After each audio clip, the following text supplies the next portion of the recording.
Am I the a-hole for how I responded when my husband asked me to pay for stepson's surgery? I've been with my husband for about 5 years now. He has a son from his previous marriage, let's call him Ethan, who came to live with us when he was 16. From the very beginning, it was incredibly hard.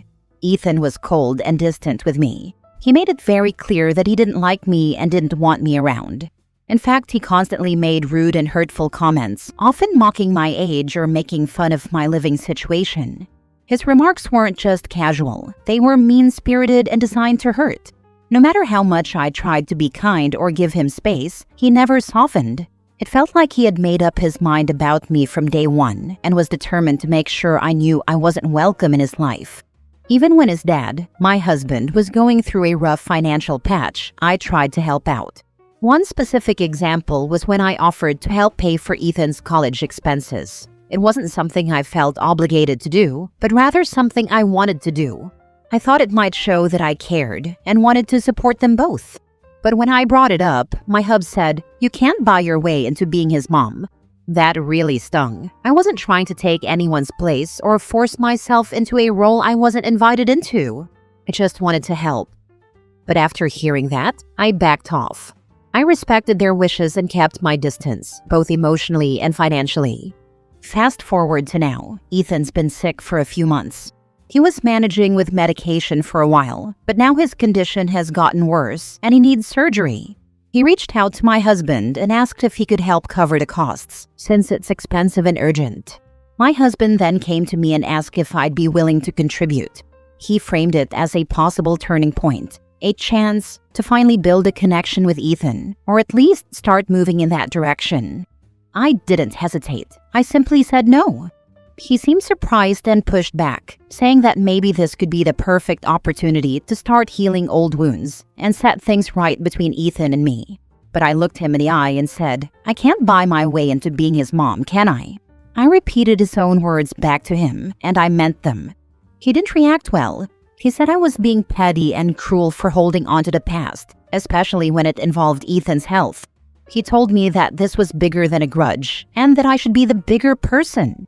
He even went so far as to say he's now reconsidering our marriage, because, in his view, I should put my feelings aside and help Ethan, no matter what.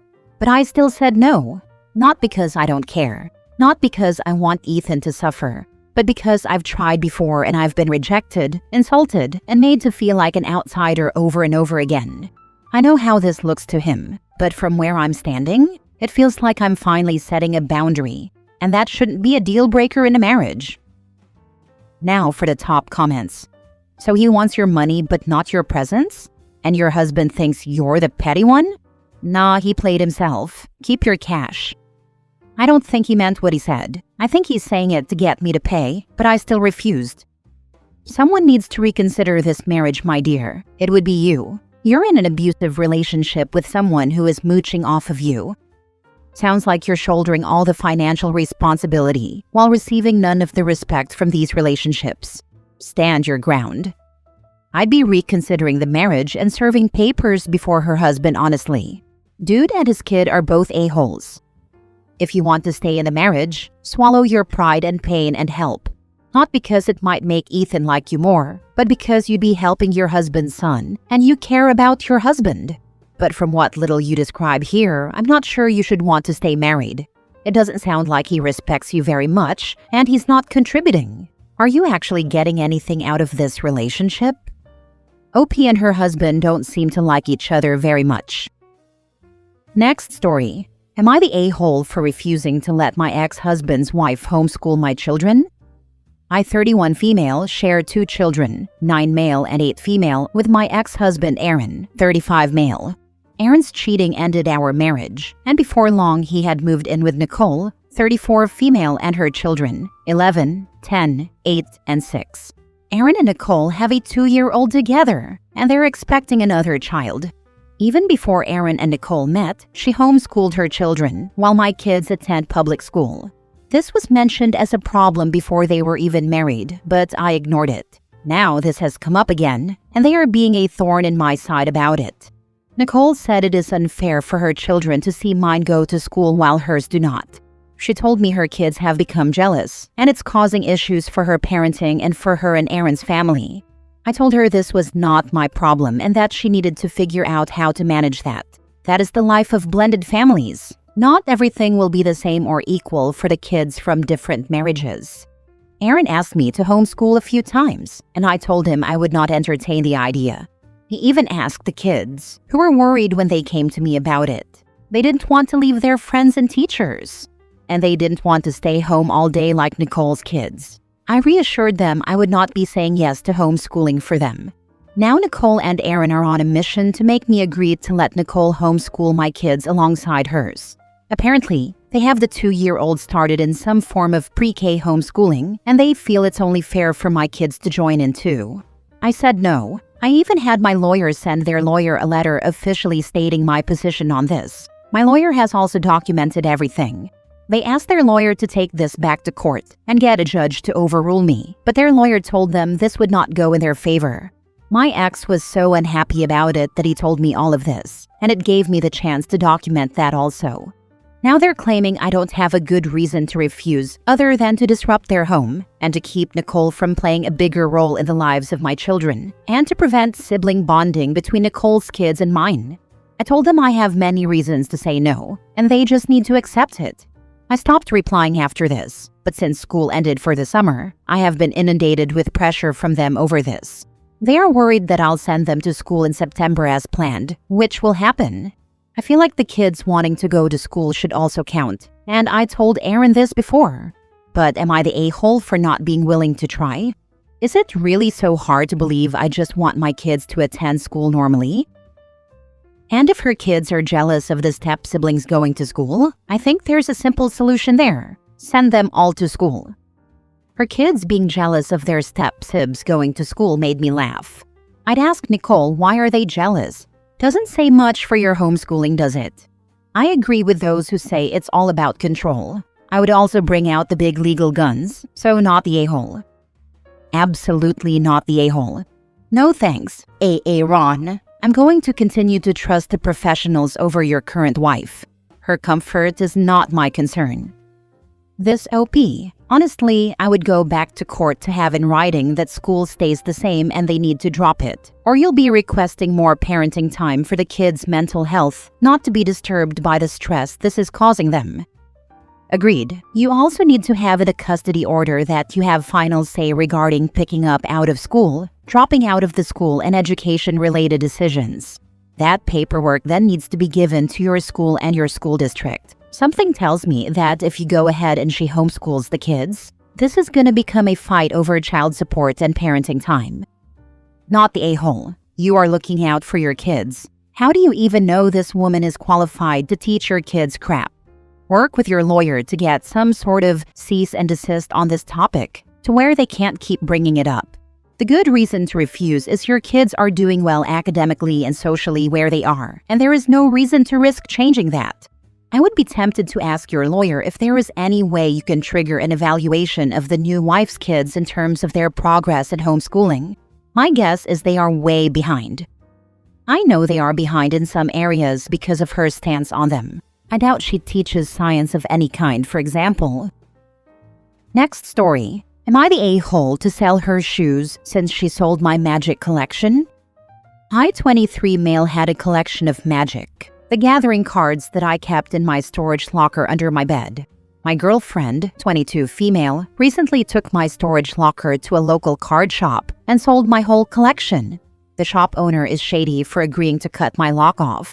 I got upset with my girlfriend and asked why she sold them. Her response, "You don't play anymore." Between work, school, and her, I don't have the time for any of my hobbies. I told my girlfriend to get out of my apartment and that her selling my stuff was a perfect reason to break up with her. She started crying and began saying hateful things, which I ignored.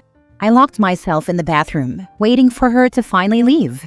When she did, I gathered all her shoes, this probably makes me an a-hole, and sold them. She found out and went off on me, even punching me. I told her, well, you never wear them. I asked for the extra key to my apartment because I told her we needed to end things, but she refuses to give it back. Am I the a-hole? Also, how does one get the key back? Now for the top comments before reading the mini update. Not the a-hole, and one invites a locksmith and changes the lock. Do I have to inform the building manager? Only because it's something I find embarrassing. I don't know. I have never rented before and the paperwork I signed doesn't cover access with spare a key. Why did you not go the shop that bought the cards and demand them back, as they were stolen from you? If they did not agree, your girlfriend would have to pay them back probably. You could have gone to the police to file charges.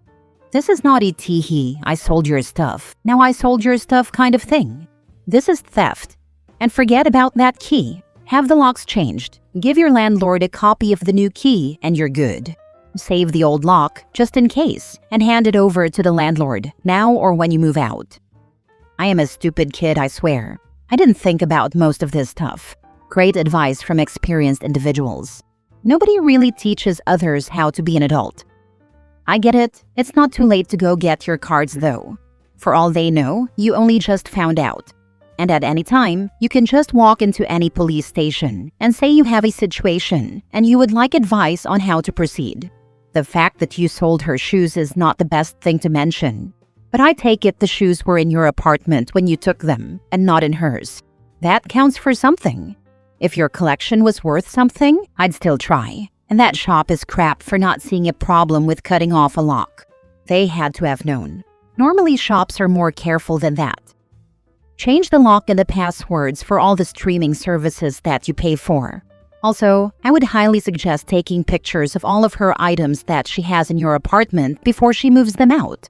She sounds vindictive and may claim that you destroyed some things. I didn't even think about any of that. I'm just gonna stay out of my apartment until my mom shows up. Might have her escort my ex around to grab things. That picture thing is really smart, I'll do that. And the password's tough. Thank you for the solid advice. Now for the mini update. My mom showed up with donuts. We talked to the landlord and he got a good laugh. I didn't tell him everything, just that I had a bad breakup and trusted the wrong person. Told me it happens often. He also flirted with my mom. Good on her, nearly 50 and still getting hit on. My ex is coming by to grab her belongings, and I am giving her the shoe money rounded up. She agreed to give me the collection money. I hope this is the end of it. I really don't think I want to handle anything legal. I'll miss my collection. Guess at the end of the day, I am too lazy to bother. Great advice from everyone though. Thank you. I'm going to be much more careful with my keys and dating life. Last story. Am I the a-hole for having my dad's wife's number blocked so she can't call or text me? I, 19 female, live with my grandparents about 20 minutes from my dad's 39 male house. He lives there with his wife of 18 months, Nessa, 37 female. I met Nessa when I was 16, and the two of us did not get along. My dad tried to make things work between us, but she's not somebody I would ever like, and I will always annoy her by not being into the stuff she's into because she thinks I do like them, and just refuse to spend time with her doing this stuff.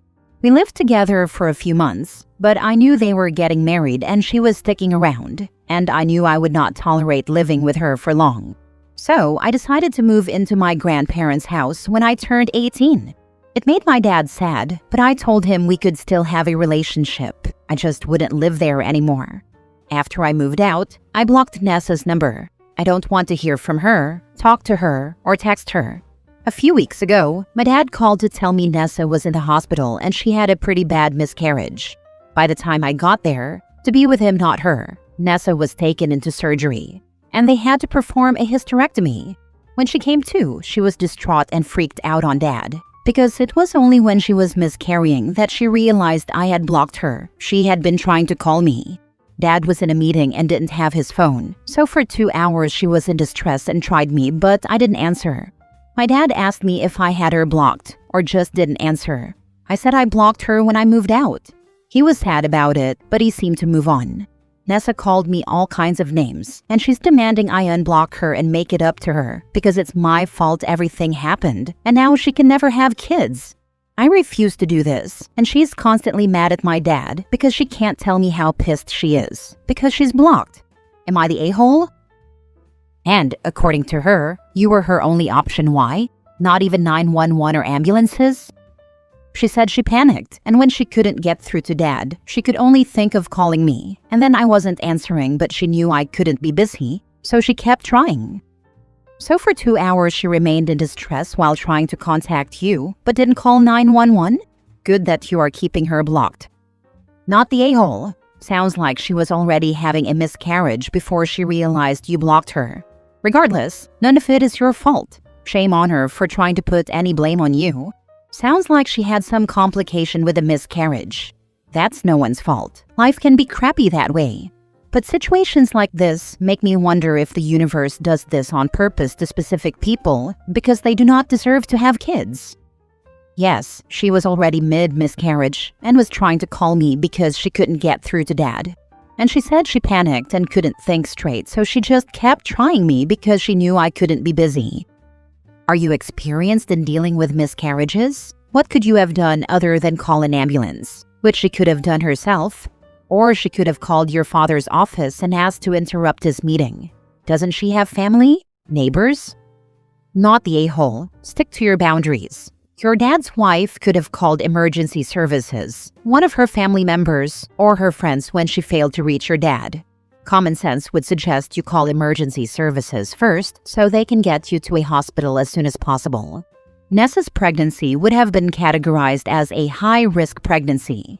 She is over 35, and from what you wrote, I am guessing this could have been her first pregnancy as well.